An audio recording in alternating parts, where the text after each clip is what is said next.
Kalau melihat bahwa ketegangan itu menimbulkan sensasi baru bahwa jangan-jangan memang Pak Gibran itu tidak akan dilantik, jangan-jangan Mahkamah atau MPR lagi mempersiapkan semacam skenario kalau seandainya tekanan publik itu atau keputusan PT UN membatalkan Gibran, kan itu intinya kan, walaupun dianggap bahwa Gibran sudah diputuskan statusnya oleh Mahkamah Konstitusi, tetapi politik itu selalu cair, politik itu selalu berproses mengikuti dinamika tuntutan publik.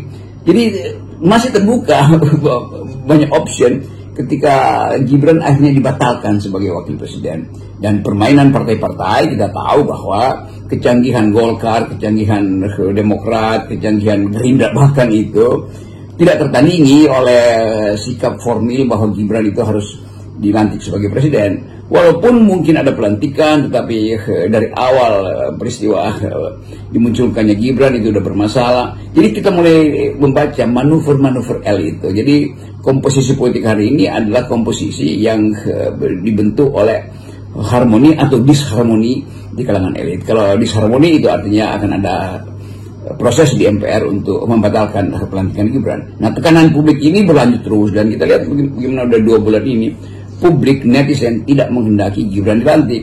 Kendati Pak Prabowo menganggap bahwa enggak, ini harus dilantik karena ini prosedur, tetapi bagi netizen silahkan dilantik, tapi legitimasi akan makin drop kalau dipaksakan dilantik. Saya hanya menganalisa berita-berita dan sensasi yang ada di sosial media, dan itu memang menunjukkan betapa netizen itu punya determinasi untuk menentukan stabil atau tidak stabilnya politik Indonesia ke depan. Bersamaan dengan rumor dan spekulasi politik tingkat tinggi ini, sikap Jokowi yang bolak-balik meminta maaf juga menimbulkan tanda tanya. Harusnya situasi semacam ini ya nggak perlu muncul di akhir masa jabatan Pak Jokowi selama 2 periode ya.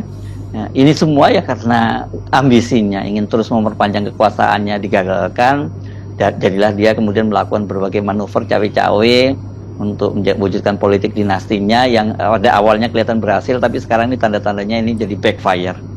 Kita harus menduga keras bahwa tim Presiden Jokowi sekarang lagi berupaya untuk cari modus, cari metode yang memungkinkan Presiden Jokowi mengucapkan maaf seolah-olah menyesal tampil ke publik. Kan kita lihat